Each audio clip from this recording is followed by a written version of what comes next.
تو اردو دنیا کے معزز ناظرین، دلچسپ بات یہ ہے کہ اس تبدیل شدہ گردہ نے نئے خرگوش کے جسم میں بالکل ایک عام گردے کی طرح کام کیا۔ بہرحال ایک بات طے ہے کہ انجمادیات ایک منفرد خیال ہے جسے 100% عملی طور پر ثابت کرنا اب تک ممکن نہ ہو سکا۔ جن لوگوں نے اب تک ایک خطی رقم کے عوض اپنے جسم کو محفوظ رکھنے کے لیے بکنگ کروائی ہوئی ہے، ان کے پیچھے ان کی صرف یہ امید ہے کہ ایک نہ ایک دن یہ منصوبہ ضرور کامیابی سے ہمکنار ہوگا، اور جب وہ دن آئے گا تو سب سے پہلے ان کے جسموں کو ہی زندگی سے ہمکنار کیا جائے گا۔ اس لیے یہ ایک بے وقوفی یا خام خیالی ہوگی کہ اس طریقہ کار کے تحت انسانی جسم کو محفوظ رکھنا ممکن نہیں۔ میں بہرحال یہ بے وقوفی کرنے والا نہیں ہوں، اس لیے میں آنے والے دنوں میں اپنے آپ کو ٹائم شپ منصوبہ کا انتہائی متحرک کردار خیال کرتا ہوں۔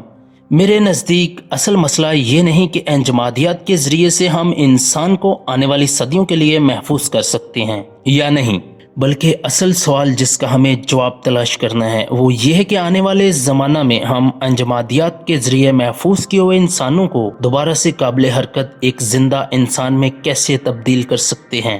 اور دوسرا اہم سوال اس کی قانونی حیثیت کے بارے میں ہے۔ اسٹیفن ویلنٹائن ٹائم شیپ کے حوالے کسی بھی قسم کی قانونی پیچیدگی کو رد کرتے ہیں، اور وہ جو دلیل پیش کرتے ہیں وہ کافی مضبوط اور قابل قبول محسوس ہوتی ہے۔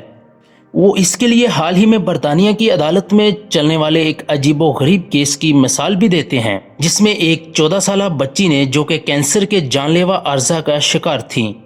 اپنی موت سے قبل ایک خط میں انجمادیات کے ذریعے خود کو مجمد کرنے کی خواہش ظاہر کی، جس پر جج نے اس بچی کی خواہش کو تسلیم کرتے ہوئے یہ فیصلہ دیا کہ اس بچی کے جسم کو امریکہ میں ٹائم شپ پروجیکٹ میں محفوظ کرنے کے لیے بھیجا جائے۔ اس بچی نے اپنے خط میں لکھا تھا، میری عمر 14 سال ہے اور میں ابھی مرنا نہیں چاہتی، لیکن میں یہ بھی جانتی ہوں کہ میں بہت جلد مرنے والی ہوں، اس لیے میں چاہتی ہوں کہ ٹائم شپ پروجیکٹ کے ذریعے مجھے ایک موقع ملے اور میں کئی 100 سال بعد دوبارہ سے جا کر اپنی زندگی کا اثر نو آغاز کر سکوں۔ تو معزز سامعین، اب دوسرا اہم ترین سوال یہ ہے کہ سینکڑوں سال بعد وہ کون لوگ ہوں گے جو ٹائم شپ پروجیکٹ کے لوگوں کو دوبارہ سے بیدار کریں گے، اور کیا یہ ممکن بھی ہو سکے گا؟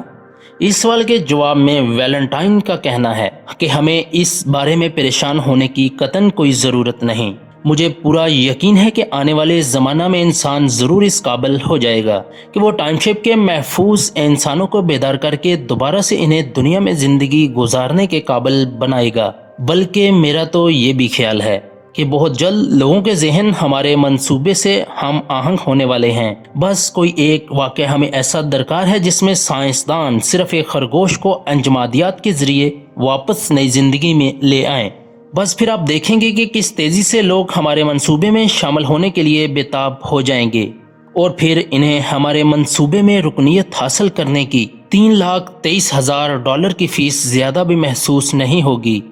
کیا ٹائم شپ مستقبل میں واقعی سفر کر سکے گا؟ کیا ٹائم شپ کے تمام شرکاء مستقبل میں اپنے آپ کو زندہ دیکھنے کے قابل ہو سکیں گے؟ یہ منصوبہ کروڑوں روپے کا جوا تو ثابت نہیں ہوگا۔ ٹائم شپ خلا میں بھٹکتا ہوا انسانوں کا قبرستان تو نہیں بن جائے گا۔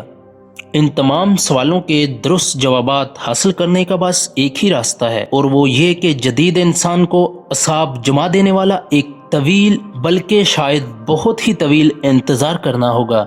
اردو دنیا کے معزز ناظرین، عام لوگوں کا خیال یہی ہے کہ ٹائم شپ پروجیکٹ کو سمجھنا سائنسی انداز میں کافی مشکل ہے،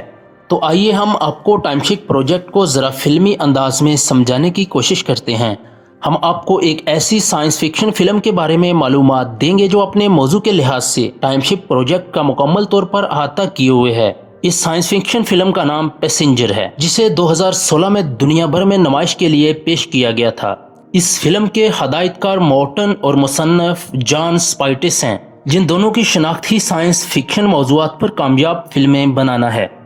مذکورہ سائنس فکشن فلم پیسنجر میں دکھایا گیا کہ کس طرح ایوالن نامی ٹائم شپ دیوہیکل خلائی جہاز 5000 مسافروں اور 258 عملے کے ارکان کو زمین سے کائنات کے ایک نئے سیارے ہومسٹڈ پر لے کر جا رہا ہے۔ یہ خلائی سفر 120 سال پر محیط ہے، لیکن بدقسمتی سے یہ ٹائم شپ اپنے سفر کے 30ویں سال ہی میں ایک شہاب ثاقب سے ٹکرایا جاتا ہے۔ جس کے باعث اس خلائی جہاز میں تکنیکی خرابی پیدا ہو جاتی ہے، جس کی وجہ سے اس کا خود کا نظام رفتہ رفتہ بگاڑ کا شکار ہونا شروع ہو جاتا ہے۔ خودکار نظام کی خرابی کے باعث اس ٹائم شپ میں سوار ہزاروں مسافر جنہیں کرونیکل ٹیکنالوجی کے ذریعے حوت کر کے 110 سال کے لیے سلایا گیا ہوتا ہے، ان میں سے 3 مسافر جن میں سے ایک میکینیکل انجینئر، ایک لکھاری خاتون جبکہ ایک چیف ٹیک آفیسر ہوتا ہے، یہ کے بعد دیگرے 90 سال قبل ہی جاگ جاتے ہیں۔ یہ تینوں قبل از وقت جاگنے پر پہلے تو بہت پریشان ہوتے، لیکن پھر بہت ہی جلد جان جاتے ہیں کہ ٹائم شپ میں بے شمار خامیاں پیدا ہو چکی ہیں،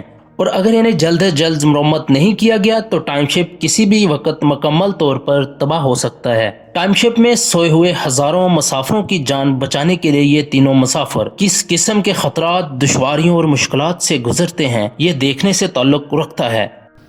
اردو دنیا کے ناظرین، ہماری حوصلہ افزائی کے لیے کمنٹس باکس میں اپنی قیمتی رائے ضرور دیجیے تاکہ ایسی دلچسپ اور ریسرچ پر مبنی ویڈیو کا تسلسل برقرار رہے۔ ہم امید کرتے ہیں آپ کو ویڈیو ضرور پسند آئی ہوگی، لہٰذا ویڈیو کو لائک کریں، سوشل میڈیا کے دیگر پلیٹ فارمز پر اپنے دوستوں سے شیئر ضرور کریں۔